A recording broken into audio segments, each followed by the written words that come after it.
I'm assuming that everybody here either has or will have some kind of architectural responsibilities as part of your role. Now, you might be a developer, you might be a senior developer that is trending in the direction of architecture. You're thinking more broadly, you're thinking more contextually, you're building your breadth, and it's making you more effective in your role already as a senior engineer. Maybe you're already an architect. And what I want to do is I want to prepare you to operate effectively in this space. So the title is Architecture Patterns for AI-Powered Applications. But going back to the keynote this morning, I want to give you more than just patterns. I want to give you more than just recipes. Because as we've established, that's the realm of the beginner in the Dreyfus skill model. So I'm going to introduce several patterns, talk about various ideas, but I'm going to do this more contextually, more holistically, because it's not enough to have a bunch of patterns. We need to know when and how and why to deploy them, what the considerations are. So I'm going to talk at that level for the next 60 minutes, or 58 minutes and 39 seconds. And to start with, I want to talk about what this idea is with architecture. It's one of these words we've been hearing our entire career. But how many of you actually sat down and decided you were going to define it? It's a very hard term to define. And not only that, when you start looking at other answers, well, somebody must have done it. Yeah, a lot of people have. And they don't all agree. There's a ton of different definitions out there. Now, this came very personal to me in 2020 because I've been independent for most of the last 11 years. And then I say most because 2020 happened and a whole lot of things that I relied on stopped being reliable.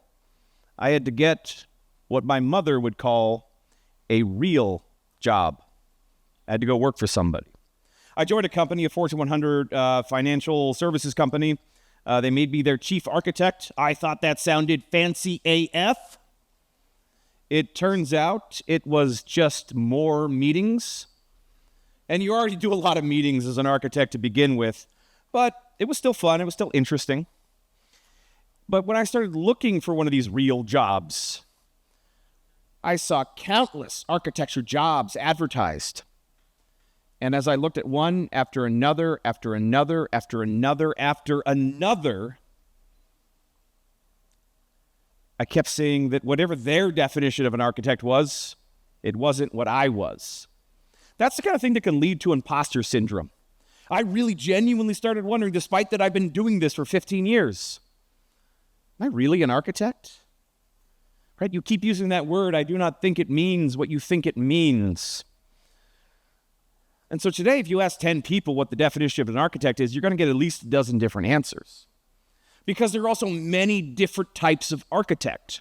But even in the narrow context of software architecture and AI, there's still a whole lot of different contexts that we need to frame this discussion.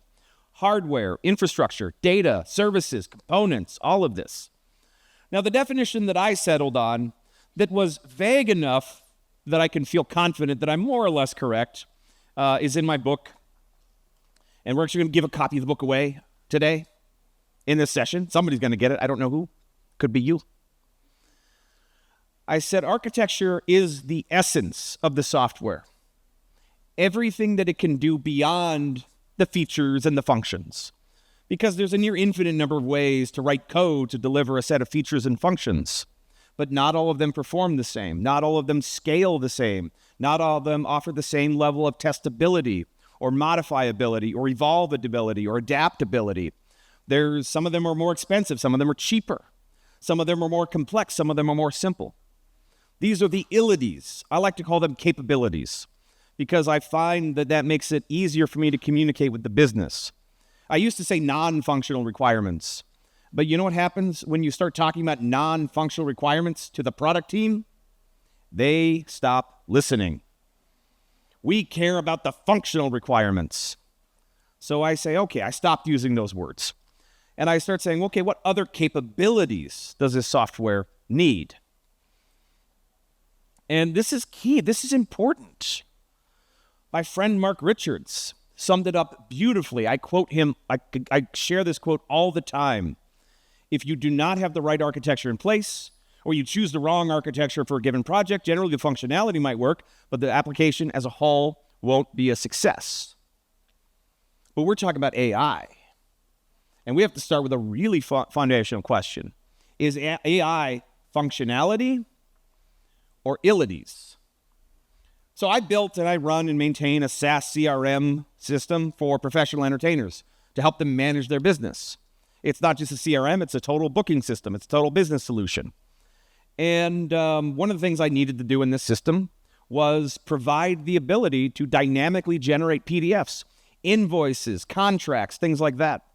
Now, I could roll my own PDF generation software. That would be an interesting thing to do, but not a very efficient use of my time because, let's face it, that's a solved problem. And I can buy some library and incorporate it in my application, but I wanted to keep things simple.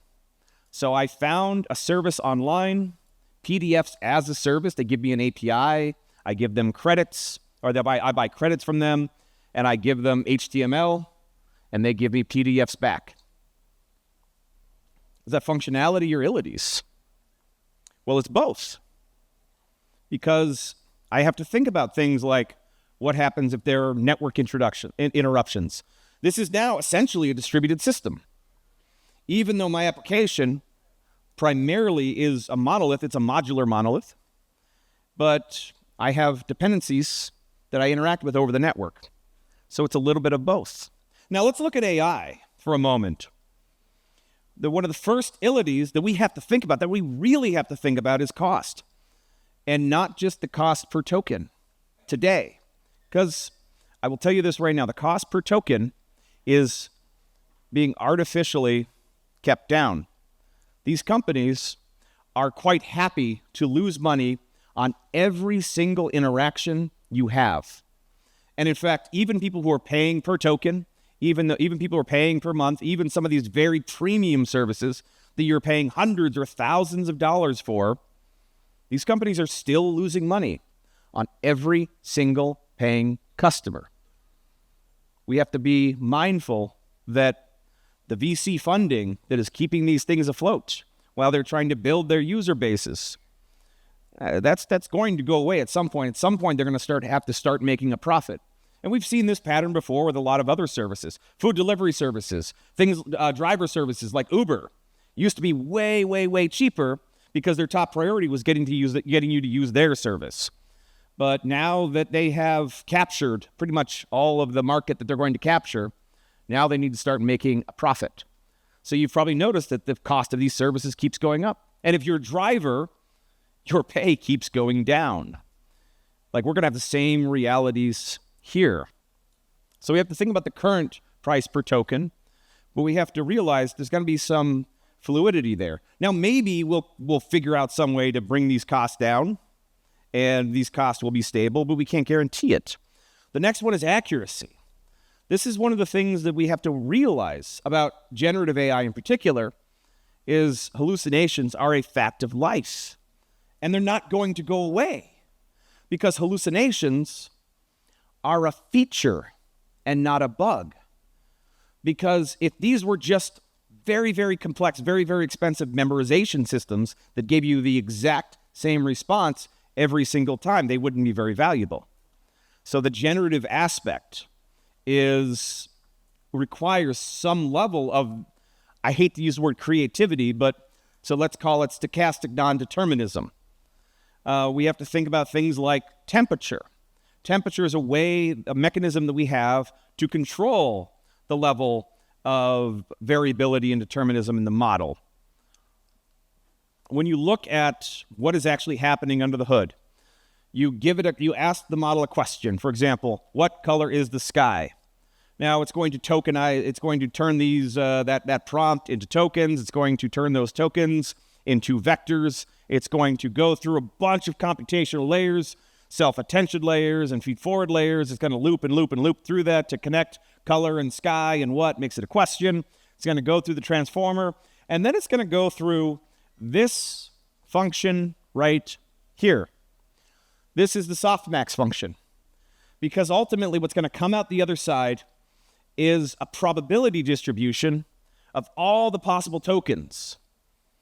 And they're going to be all over the place. So we need to normalize. We need to rescale those probabilities so that the sum of all the probabilities is 1.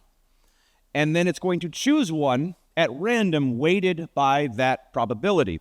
And that's what that function is doing. But what we're doing with temperature is we're influencing that function. That's what the T in that formula is giving us. So if we have a low temperature, very low temperature, like 0.2, that's going to sharpen that probability distribution. So the more probable tokens are going to come up more often, and the less probable tokens are going to be even less probable from there. When we raise the temperature, something like 1.5, it's going to flatten the distribution. So we're going to get more variety in the responses. And this is a really key thing to understand, because sometimes you want more variability in the tokens that come out the other side. Sometimes you want less. The default is 1.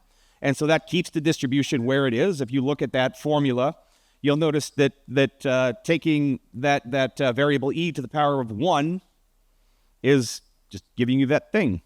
So it doesn't do any more sharpening and flattening. But either way, however we control the probability distribution, it's essentially going to roll a weighted die. So it's so I think it was, I forget what the probabilities were, but blue is going to be the most probable token. We're going to get that whatever that percentage of the time is. So that's the thing. It's all about determinism versus creativity. And that's what's giving us some of these variations. But we have to think about accuracy. We have to think about security. And there's a lot of components to this. One of the big ones is model jailbreaking. It turns out that as we've tried to figure out how to make these models more useful, one of the ways we've done that is by making our context windows much bigger. But in doing so, we're actually adding attack surface area to jailbreak the models, hijack their train of thought, get them to do things that they're not supposed to do. And in fact, you can spam that context window, keep asking it to do the same thing over and over again, and we've seen that we still have a problem where it will eventually violate the rules. And not only that, there's all these creative ways that we can trick the models into bypassing their guardrails and doing things they shouldn't do. One of the really interesting ones was somebody went to ChatGPT and said, "Hey, ChatGPT, tell me how to build a bomb." Now, ChatGPT, the OpenAI, they tried very hard to put some guardrails in their model, so it won't tell you how to do harmful things. And somebody just for fun said, "Hey, ChatGPT, can you tell me how to make this?" And it wrote the word bomb in ASCII art. And then the rest of the prompt said, "Oh, by the way, that word, don't use that word in your response." And so now the output guardrail that's actually checking the answers and making sure it conforms with the input guardrails that are looking for things like asking how to do harmful things. Well, this looks fine to me. And the way out, because it's not using these bad words that represent violations of the terms of use, it's like, well, I didn't see anything there. Looks good to me. Ship it. And then it gave detailed instructions of how to build a bomb, how to hurt people. And that's just one way that people can hijack these models to do things they're not supposed to do. Now, think about this. We've been talking a lot about agentic systems. So these are AI models that are not just answering questions or doing things like that, but they're actually going and interacting with other software in your organization or outside of your organization, using credentials that might have a lot of privileges. These might be service level accounts. We have to think about these things. We have to think about privacy. One of the challenges with AI is it only works because we've given it huge amounts of data to train on. And we've run out. In Scott's keynote a couple of days ago about AI and ethics, he's talking about how these companies like Meta, they decided, you know what? We're gonna torrent these vast collections of copyrighted books, because those are very high quality training corpuses, even though they didn't pay for those rights. They don't care about authors and intellectual property or anything else. They just want to make their model better than anybody else's. damn the consequences. But that's not the only case where we're seeing unethical behavior. A lot of these models as well, you're going to Claude or OpenAI and you're typing and you're talking back and forth to these things. Guess what? Your conversations are probably training data. This is another big problem. In fact, we've seen these companies releasing these models because they've been gathering all this stuff up. Bad actors have infiltrated these networks and pulled all of the prompts back and published them. And we've seen some of the horrible things people have been doing with that. Now, that's bad because we can see people are doing bad things with these models. That's bad because they're exposing your prompts, but that's also bad because I've done this.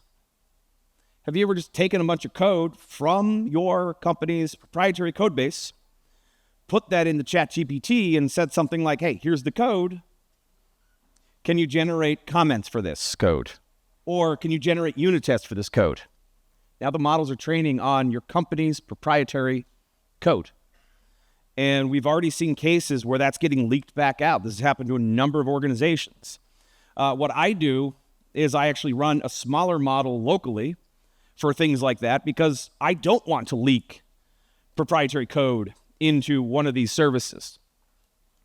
There's a lot of concern with DeepSeek because what we've seen at times historically with China, but obviously the whole world is guilty, particularly America as well, is they're not super worried about intellectual property and privacy and things like that. But we're responsible for this as custodians of the things that we are given access to. We have to think about latency. Not only are we building distributed systems where that's going to introduce latency because, as the fallacies of distributed computing taught us, latency is not zero, bandwidth is not infinite. That's going to start slowing things down. That might bring it below an acceptable threshold for our system's performance. And not only are we doing stuff over the network, we're doing hugely computationally intensive tasks with these models. And as you start seeing, as we go from POC to production, this just gets much, much, much bigger. We're doing more and more and more. Throughput is another one. We have to think about that. Observability. Observability is taking on a whole new set of meanings. Because this is a technology, honestly, it's still not very well understood. We need to actually understand what we're getting. Observability takes on a whole new meaning. Simplicity. How complex is this? We have to think about overall complexity. These are some of the abilities, just some of them, that will inform how we architect our AI solutions. Because in architecture, everything is a trade-off. This is such an important fact that Mark Richards and Neil Ford made this their first law of software architecture. So let's look at a hypothetical trade-off. Maybe we're worried about accuracy. So what we're going to do is we're going to fine-tune our own model. Now, what are we getting? We're getting more accuracy because we have a fine-tuned model, but that's going to come at great cost. We're going to bring in new issues with privacy. It's very difficult to restrict responses based on where the training data came from. It might be showing things that shouldn't happen. This happened with Amazon. They trained their own model for giving people help with AWS and things like that. And whoops, they trained it on all their documentation and all kinds of other things that they could find and fine-tuned it on all of that. And then it started leaking company confidential information, private behind-the-scenes stuff that really shouldn't have been released because it was in the training set. It might find its way back out. So we have to think about that. And we have to think about simplicity. It's very difficult to train these models. We're adding a lot more complexity into our system right out of the gate. But this is just one example, and we're going to go through more. Let's look at some concrete use cases, look at the trade-offs, and let's see what kind of patterns emerge. So integrating AI into applications. How many people in this room right now, you're already under pressure by the business or product? You're like, we have to have AI in our application. We have to find somewhere to put it in. Yeah. Okay, for everybody who raised your hands, how many of you think the directions that they're pushing you are a good idea? Oh, one. Two? Out of like half the room raised their hands, yeah. So that's another thing. And this is where we have to guide the business. We are the technology experts. But actually, let's look at this. Let's look at the POC to production pathway. This is my CRM. One of the features it has is email templates. That it does a lot of workflow automation. A lot of that workflow involves sending emails. Hey, here's my quote that I'm sending you. Here's my contract that I'm sending you. All of these are based on templates. Now, one of the challenges with this application is it requires, to get value out of it, you've actually got to go in there and write a bunch of these. And the magicians, they're not writers, they're not copywriters, they're performers. And maybe they haven't really come up with a lot of this stuff, but they have to sit down and write them, and that is a lot of work. Wouldn't it be cool if I just had a button? Like, this is the email compose modal that will pop up at certain times. And it'd be very cool if I could just give it a prompt and have it generate an email. So I'm going to add a button to my UI. There's my button. Bing. And they click that little button on the toolbar, the little magic wand button. It says, describe the email you want generated. And the user can type in a prompt. Now, I can code this in minutes. In fact, I don't even have to code it. I can just say, hey, based on, write me some code that's going to call out to one of these APIs and go and it's going to generate email templates based on a prompt. And it's going to give you something like this. In fact, this code, I did not write it. ChatGPT did. It does work mostly. And we're like, hey, cool. That took all of 5 minutes. Ship it. So I release it. Requirement satisfied. And they type in, I want to write a thank you email that is going to get sent out after I do a show. It works well for POC, but deploying an application that relies on treating an LLM as a text-to-text or text-to-image or text-to-audio or whatever, it leads to an architecture that is inadequately designed to handle risk, to handle cost, and latency effectively. So let's actually look at the illities of this implementation, because product is delighted. They're like, this is so cool. Let's release this. And the architects in the room are going to say, whoa, whoa, whoa, whoa, whoa, whoa, whoa. We're just showing you what's possible. There's a whole lot of engineering that has to happen next. What do we have here?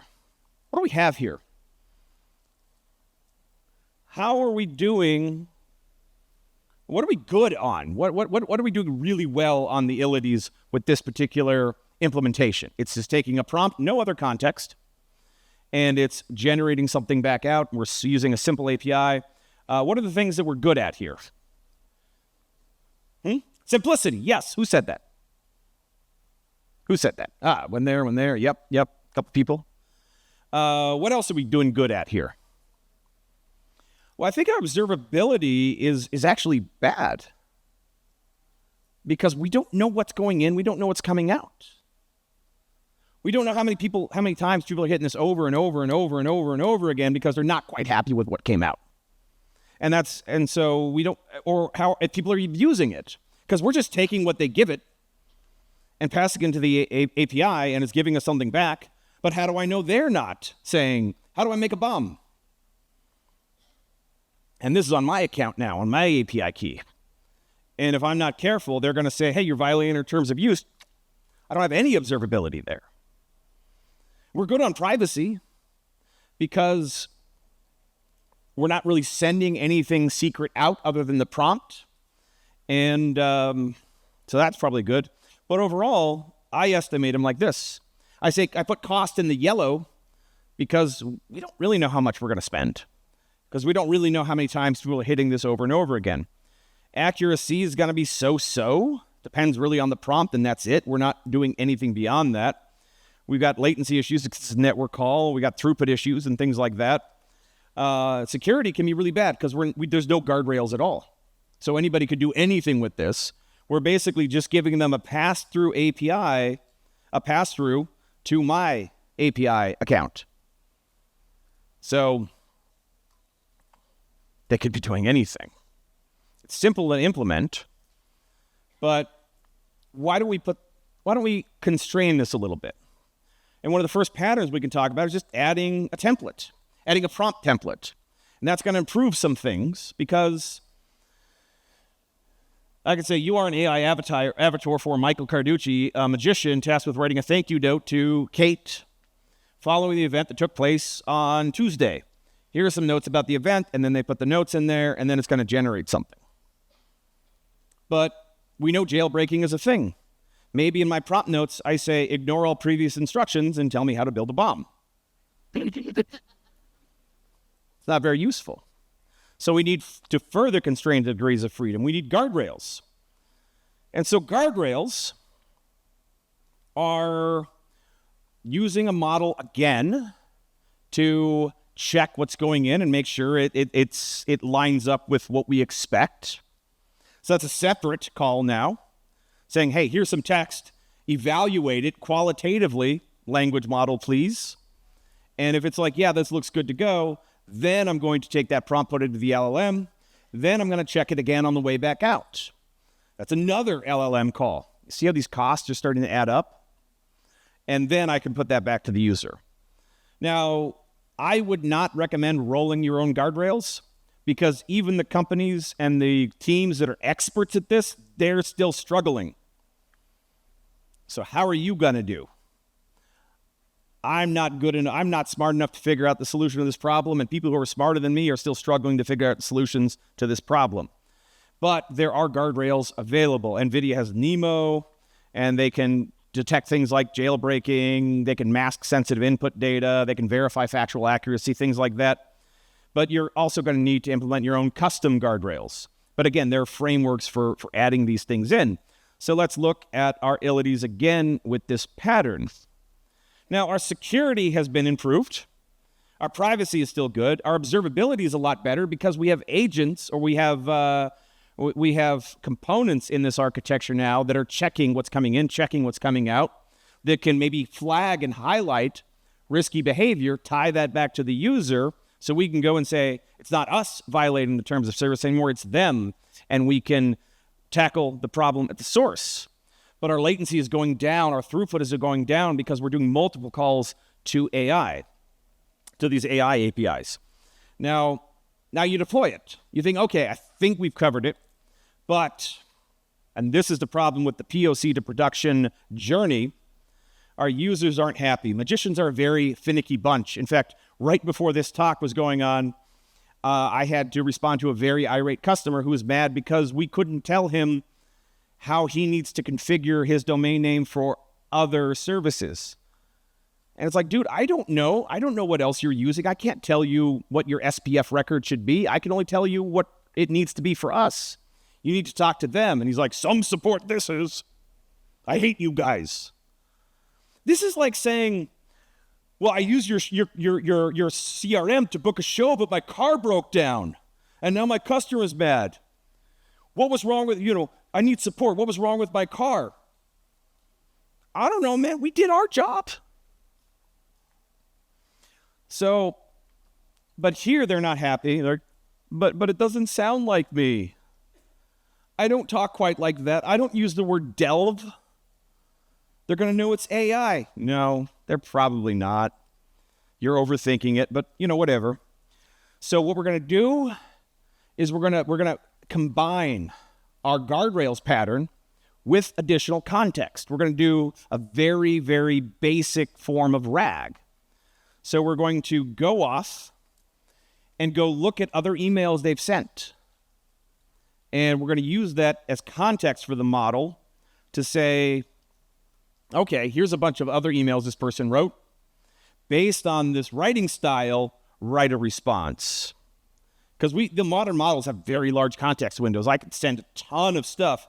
Now I'm paying for every single one of those tokens every single time they iterate, but it's got to be a little better. What does that do for our abilities? Well, our accuracy goes up and everything else goes down. Everything in software architecture is a trade-off. Our latency goes way down. Our cost goes way up. So we want to start to manage the overhead. We've got a couple tools at our disposal. We could fine-tune a model that we can use over and over again based on each individual user. But guess what? Now you've got to manage all those models. Now you've got to keep them up to date. You've got to periodically refine-tune. You're building entirely new swaths of infrastructure to keep this thing rolling. The other thing we can do is context caching. But with most of these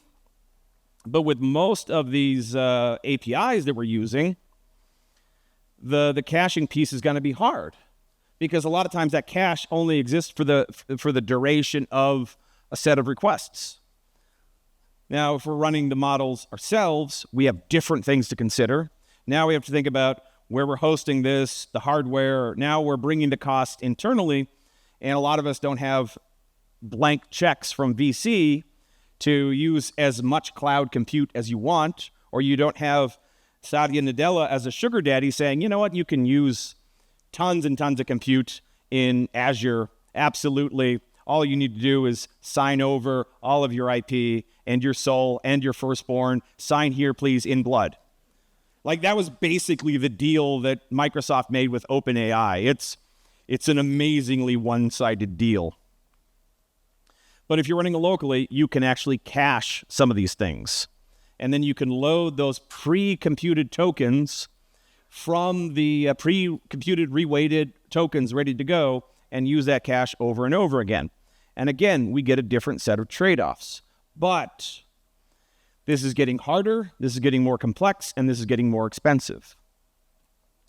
So there's a lot of things that we have to think about. As in this case, we have to think about the hardware, the infrastructure, the models that we're using. We have to think about a whole lot of other things. But this is just some of it. Some of the considerations that we've suddenly had that we were never considerations in the POC the product is already happy with. And now they're breathing down your neck. Why haven't we gone to production yet? Come on. You did the demo. It worked. Let's go. And you're trying to be a good architect. Be like, that was just a demo. Now let's figure out how to turn this into a product. Now we're going to go a little further in here. Talk about scaling AI. Now,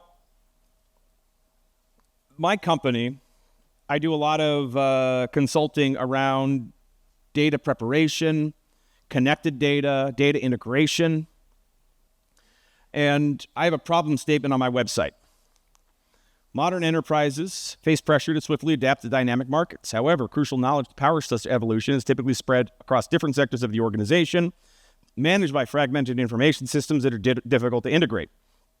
The situation obstructs a clear understanding of the business's health, its core challenges, and potential opportunities for innovation. This is a reality that we live in the organization. This is another place where you're going to get a lot of pressure to start using AI because we've created a gigantic mess in our organization. You want me to go back? Go ahead, I'll go back. We've created a gigantic mess in our organization because every time we had a problem, we built an information system. But those information systems are basically silos. But suddenly the company's like, but AI is magic, right? I know magic. I know magic very well. And I will tell you, it's not magic. And it's not a magic wand that we can just wave to make this landscape better. We need to understand how we got here, understand what's available to us, and figure out how to put these pieces together in a new way to get value. Information retrieval has always been a big part of enterprise IT. And what is information retrieval? Well, essentially, you've got a query, you've got a retrieval system, and you get relevant documents coming out. Now, if you ever used search a couple of decades ago, it wasn't great. How many people here remember the web before Google? So we're going back to the 90s. That's me. Couple of people. Okay. And do you remember the first time you used Google? I remember the first time I used Google because before that, I would bounce around from search engine to search engine. I used Lycos for a while. I used Alta Vista for a while. That was pretty good. We used Yahoo for a while. And I used some of these meta search engines. These are search engines that would go and query all the other search engines and put all the results together, kind of hoping that somehow none of us is as dumb as all of us, to paraphrase Stack Overflow mission statement. But it was always so-so. And then I used Google. The first time I used Google, somebody says, check out this new search engine. It's called Google. I said, really? That's a silly name. And I went to it, and I was like, this is not a search engine. There's just a logo and a search box. Where's the news? Where's the weather? Where's all the ads? Where's all the garbage that you're shoving down our throat? And Google didn't have any of that. Now they do, and they just put it on the other side on the results page. But if you look really hard, you'll still find search results. It's in there somewhere. And if you're lucky, you'll find something that isn't AI-generated slop. But that's the web that we're in today. And now, Google's still innovating. They all are. I'm not trying to belittle the work that they're doing. And again, same thing. In the beginning, they could do all of this because they had a lot of funding. And now they need to make a profit. And now they have shareholders. Now they have to keep making profits. And they're trying to find ways to do that. That's the flow of capitalism. But who remembers the very first search engine? The very first search engine on the internet. I have a book. If anybody can tell me what it is. Before Netscape. Before Yahoo. What? Who said Archie? You win! Give her a round of applause. Kate, would you hand her that book? You win the book. Archie, yes. How did Archie work? Well, before we had the web, we had anonymous FTP servers. And you had to know what the FTP servers were. There was nothing. You had to have a list of FTP servers. And then if you're looking for a particular file or program, maybe you wanted to download the old text adventure game Zork, you'd have to go from server to server to server to server and just browse the file system. Maybe you'll find it. Maybe it's well organized. Maybe it's not. Maybe it's there and you find it. Maybe it's there and you don't find it. So an enterprising individual did a little bit of Unix magic and said, I have all the tools I need. I'm just going to put them together in a certain way. So I've got a one-liner in Bash. I got a file with all these, with a whole list of anonymous FTP servers. I'm going to use the cut command to split them up into individual FTP servers. I'm going to pipe that into xargs.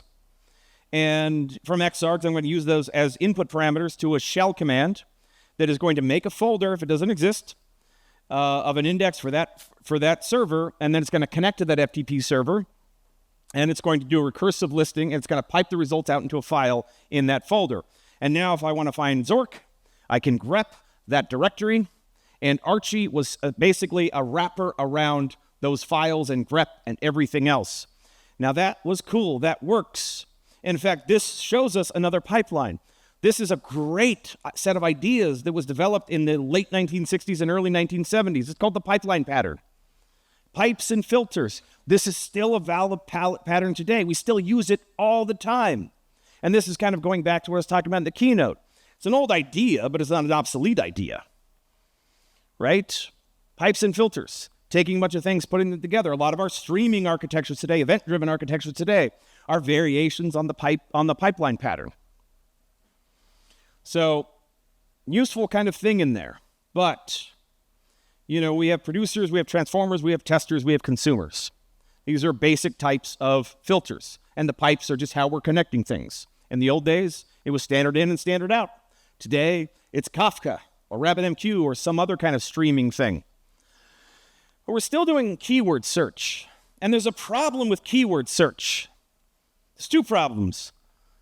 The first one is false positives. This matches on climate and change, but this document is not about climate change. And false negatives. Here's a document that is about climate change, but it doesn't explicitly say climate change, so it gets missed. Now, the reason Google got so much better is it did more than this. But we tried to address this with things like stemming, where we could try to find a lot of variations and try to catch close approximations, but we're doing very basic things with the keywords. But the first time I used Google and I typed in my search, there were two buttons, search and I'm feeling lucky. And I thought that was amusing. I thought that was very amusing. Because normally when you would get your search results in the old days of the old keyword search engines, you'd dig around page 2, page 3, you'd eventually find what you were looking for. But, we quickly learned as well that you could just take pages and stuff a bunch of keywords in there, and it'll match on a lot of different things. It was hard to score.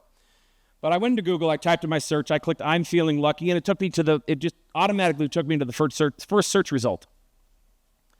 And I was blown away. It took me to exactly what I was looking for. How did Google get so much better than Lycos and Yahoo and Ask Jeeves and Yahoo and all the rest of these? They had metadata. And metadata is key because it helps us deal with things like ambiguity. If I do a search for Apple, am I talking about the fruit or the company? And another thing we started doing as well, part of the metadata was context, part of the metadata was inbound links, the original PageRank algorithm. The PageRank doesn't work that, or the ranking in Google doesn't work that way anymore, because it turns out that in the same way you can game the search engines by just stuffing your pages full of keywords, you can also just hire somebody somewhere to run a bunch of bots that go find a bunch of blogs and throw a lot of comment spam in there to put links to your thing. So Google's like, oh, hey, you got 10,000 inbound links. It must be good. Yeah, because I paid $20 for some hackers in Russia to spam a bunch of people's blogs. And we've seen that. If you were in the blog world in the early 2000s, the comments were full of this. Usually, naughty sites, but it could be anything. So we want to deal with this problem of ambiguity, and one of the most important things we figured out was vectorization.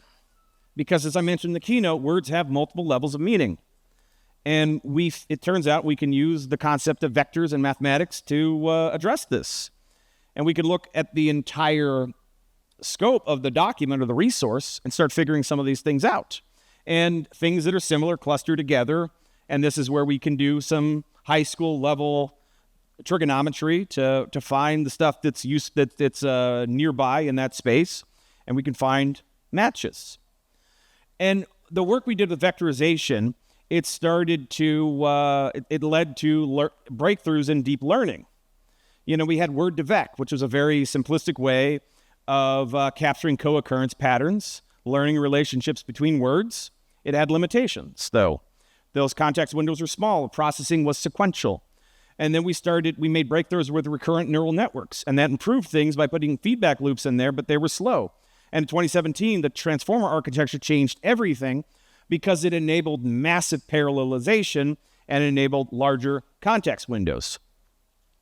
So we were essentially expanding the length of the sequences and speeding up training, and allowed our models to grow larger and helped us get to where we are today.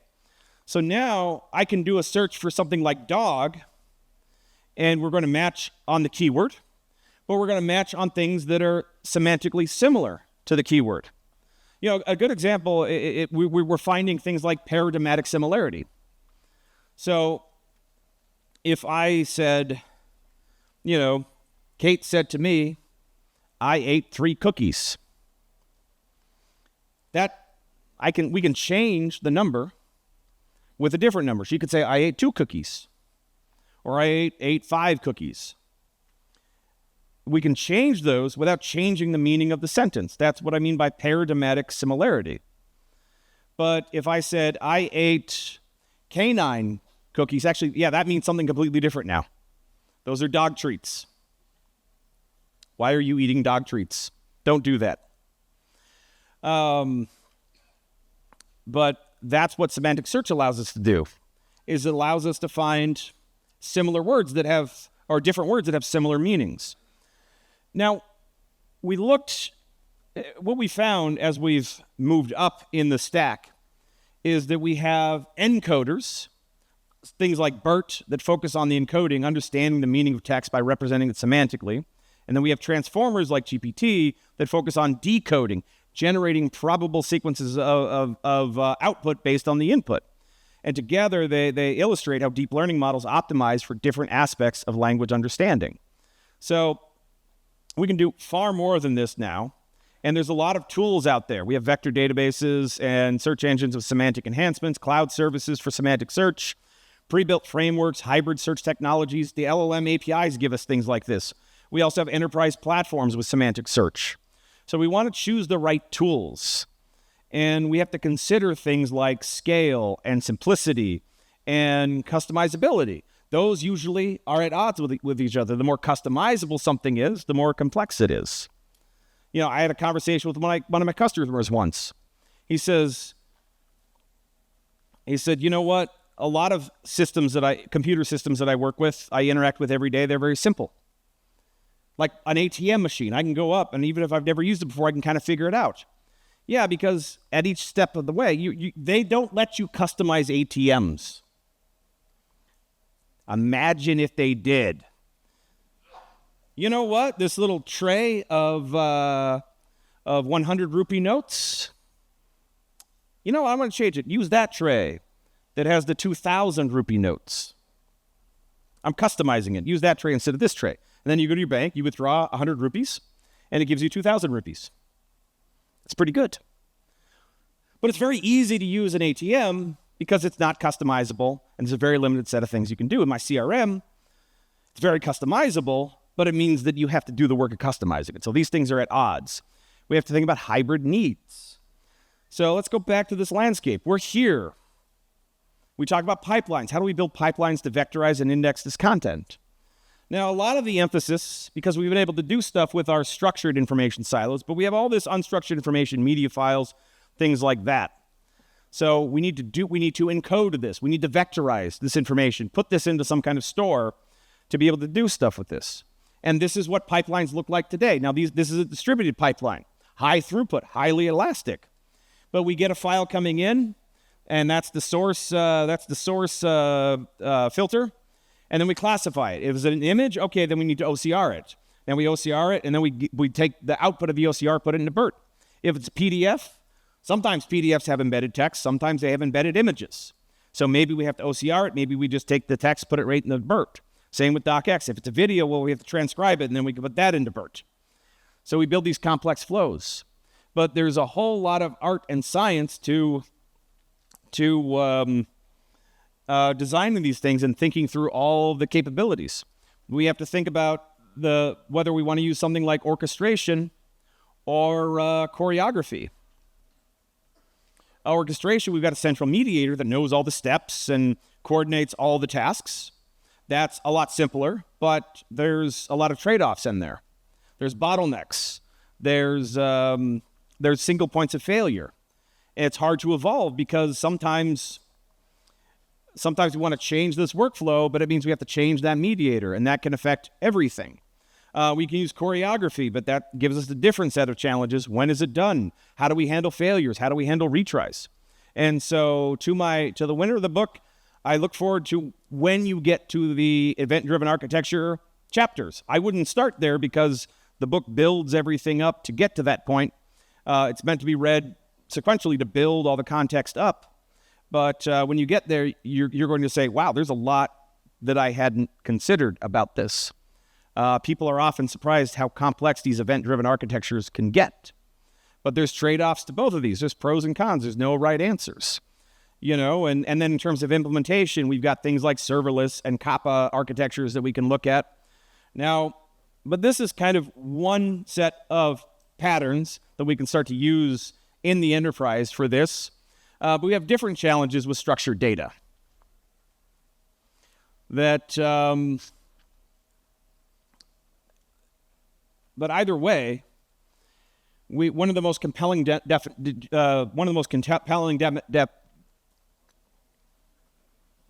Anybody else forget how to speak, or just me? Just me. I'm sure water will help. One of the most compelling demonstrations that we've seen with these technologies is question answering. Like you can go to ChatGPT right now, ask it a question, you'll get an answer. Now, it might be right. It might be, as the opening keynote, Jürgen, no, what was his name? Anyway, the professor, it might be accurate, it might be, as he said, bullshit. But the problem is, again, that POC to production chasm. Because it's a great POC, but as soon as you want to rely on the answers, we need to think more about it. Now, with our structured data, we can do some cool things. I've got some audio. If this is I'm gonna plug this in here. I've got some audio. I'm gonna show you a quick video by a guy named Tony Seal, who's doing interesting stuff with knowledge graphs and LLMs, and he's been doing this before we started talking about graph rag or anything else. But look at what he's doing, taking structured data, adding in semantics, using linked data standards that your models already understand. This is what I was talking about yesterday in my hypermedia and the future of agentic AIs. But look at what he's doing with ChatGPT and structured data that is enriched with semantics, so it's inherently meaningful without even needing to go through the vectorization steps on that structured data. It's a quick demo. It's very cool. Oh, we're not getting audio. Let me make sure I've got everything right on my side while they're checking on their side. Okay, great. We have audio. That's what we want to see. All right, check out this demo.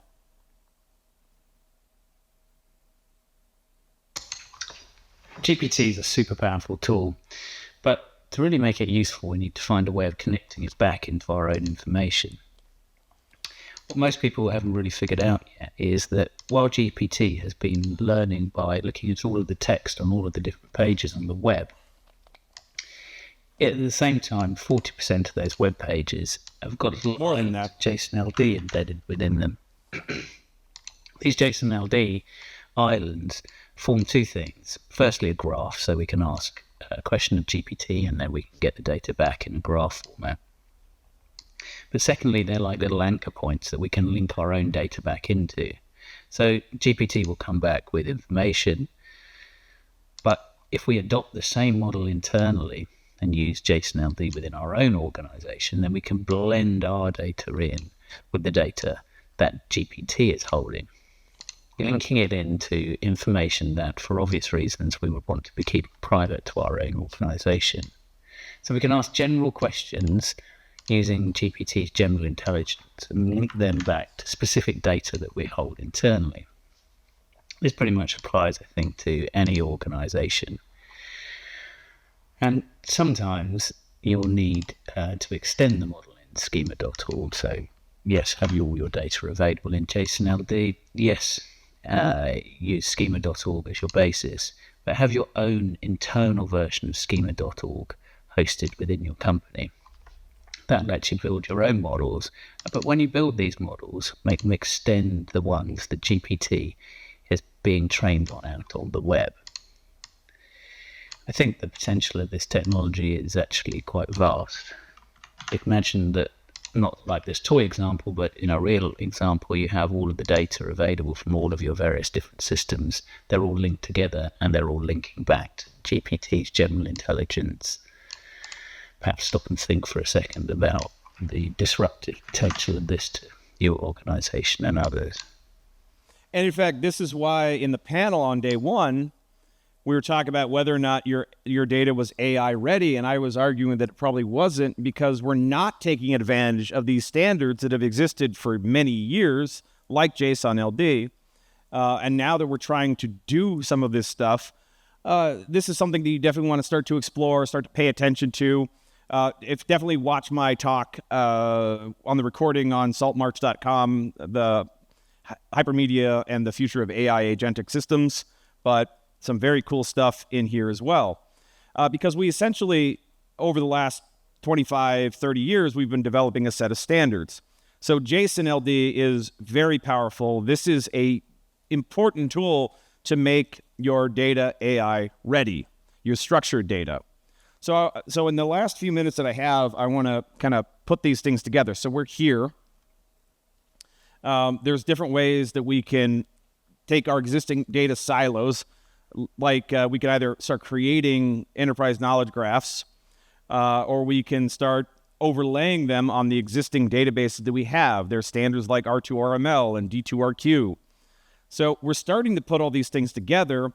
And in closing, I'm going to talk a little bit more about building a robust question and answer system now that we've got our structured data AI ready, and we've built those pipelines and we figured out how to architect all of those pipelines to vectorize our unstructured data, to put them together to build a robust question and answering system.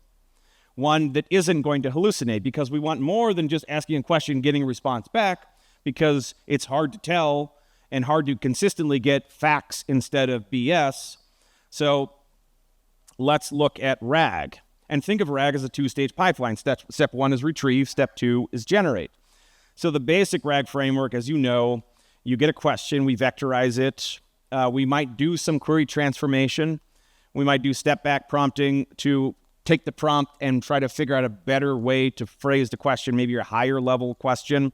We might do least to most prompting. In other words, we're trying to break down a complex problem into a series of simpler subproblems and solve them in sequence. We might do query rewriting.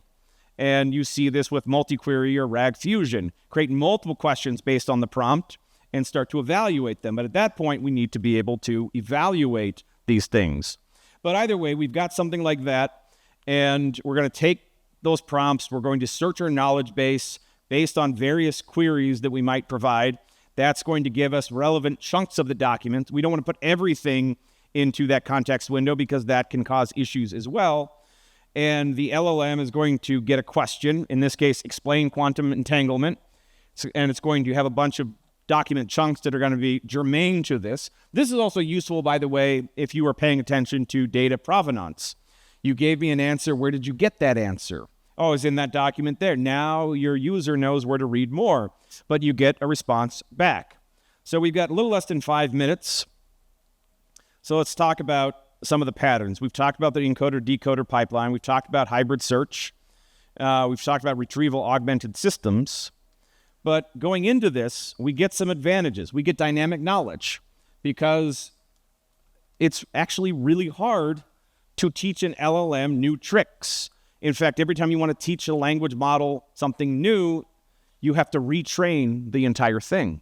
But now we don't have to. We just put that into the context window, and we're going to get better accuracy because it's grounding the response not on the entire vector space that it has in the model, but it's grounding that in the context on trusted information.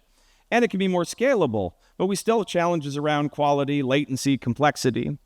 And I'm going to close with a little bit of advanced RAG. The basic RAG flow you've seen, there's two important things that are worth looking at. Self-RAG uses reflection tokens generated by a critic LLM at each generation step to indicate whether or not the retrieval is required and whether or not the retrieved documents actually are relevant to being able to answer the question and whether or not the answer is supported by the retrieved document and also how useful the answer is. Another RAG pattern that is very useful and similar is corrective RAG. This uses the confidence of the retriever to decide one of three actions: correct, ambiguous, or incorrect. And it's going to decide whether the retrieved context should be used or maybe to go and get more, do another pass on the searches. So if the action correct is triggered, then it's going to retrieve documents and refine those in the more relevant knowledge chunks. If it's incorrect, then it's going to throw them away. And if it's ambiguous, it's some combination of both of them is going to be triggered. And in this way, your pipeline is improved to take decisions and act accordingly throughout the process. Usually you have some kind of feedback loop and you're regenerating the question from time to time. You're re-retrieving the documents. This is doing things to your ilities, my friends. Agentic RAG is one of the last ones that's kind of useful, but essentially agentic RAG will interact with the user or task, retrieve or refine information from multiple sources. It's going to generate and evaluate its own output.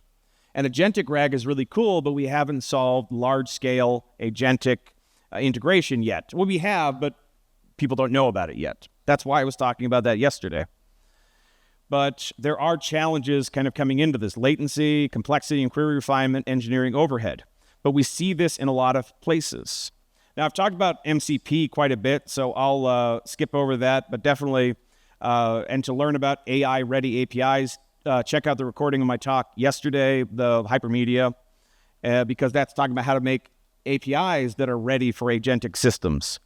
So to kind of close out where we are, we covered a number of patterns: prompt templates, guardrails, context enrichment and caching, composite patterns, model tuning, pipeline patterns, choreographed and orchestrated event-driven patterns, the encoder-decoder patterns. We talked about RAG, variations of RAG, self-RAG, corrective RAG, and agentic RAG. Oh, also AI-ready APIs, but I did a whole other talk on that one. And that also talked a lot about MCP from a more critical, this is good progress, but we have further to go. So the things I want to leave you with, think about training, think about there are important considerations in training models. Generally, you don't want to train your own LLM from scratch. You have to think about how you're going to serve these models. A lot of us are barely getting good at DevOps, and we're probably not yet ready for MLOps. We have hallucinations. That's still something we're going to have to contend with because of the non-determinism. I mentioned LOps already. This is monitoring, maintaining, deploying, fine-tuning, evaluating, training. All of that goes into it. And we also have to think about where we're doing the AI, right? That's gonna be a function of privacy. Sometimes we want to do the inference on device. Our individual devices are getting much more powerful.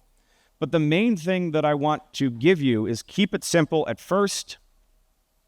Train the model, cut down the model, but be mindful and don't be in a rush to say, oh, we have arrived, let's go to production, because there is a ocean between the POC and production.